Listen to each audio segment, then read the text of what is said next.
1, 2, 3, 4. So my name is Daniel Kraus. I'm coming here as a Benesh Choreologist to stage Raymonda. Always remember, ladies and gents, always the ear down. Basically what a choreologist does is got two roles. One role is to notate, to write new choreography, to write it on paper. And the other role is to be able to read it and be able to stage it. Benesh Movement Notation, it's a written system. It's a document to record choreographic intention. It was created by Rudolf and John Benesh in 1937. So we write it on a stave, the same as a music stave, and it's the same amount of bars that is on a music stave. You can say to a pianist or to a music director, can we go from this bar? And then we know exactly where we are in terms of music and steps. The book is called The Score.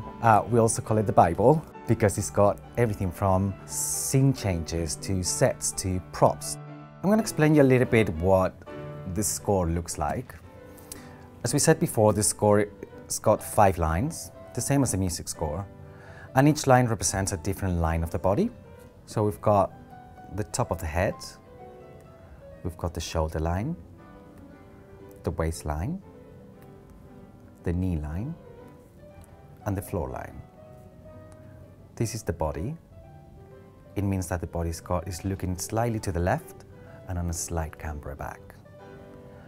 And this means that it's off balance. It's off balance tipping backwards. These things, which are people, this would be Raymonda, this is Abdur, and this is John in this instant. They're all facing different directions. We always record from the back of the dancers. So that would be a Kraus. She's looking to the right corner. He's looking to the audience, and he's just walking around. In theory, you can notate anything. You can record emotions, you can record ways of breathing, you can record eye angles. You can notate contemporary dance, you can notate Indian dance, you can notate hip-hop, you can notate anything that has to do with human movement, because it's the same body, it just moves in different ways. A lot of people say to me, why do you do Benesh when there are videos? The problem with videos is that you record a moment in time. If a dancer decides to do something different on that day, or something doesn't go according to plan, if we just follow that, we're gonna just go further and further away from the original choreography. And I think that's why it's important to have a written version of the original choreography. From here, let's use the head, exaggerate the head. Raymonda is a 19th century ballet. It was first choreographed by Petipa. Tamara tried to keep the original choreography as much as possible in terms of pas de deux, in terms of certain numbers.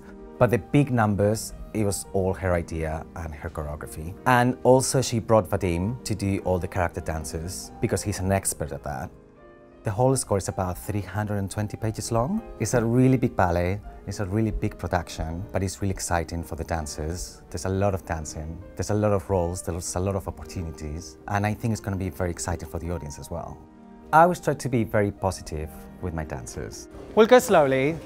When we get there, this is more like for placing. Are you guys okay? Especially something like Raymonda, because there's so many different numbers, there's so many different steps. It's a process. Especially at the beginning, I'm not too worried if the steps are not perfect. I think that's something that will come.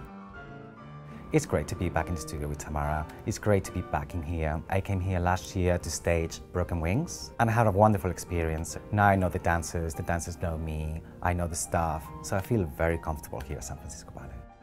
I think for me, my profession is important to preserve the legacy of wonderful choreographers and wonderful work that otherwise would be lost. In my own experience, ballet has given me so much throughout my life and throughout my career. And this is my small contribution to the art form. Yeah, it makes me happy.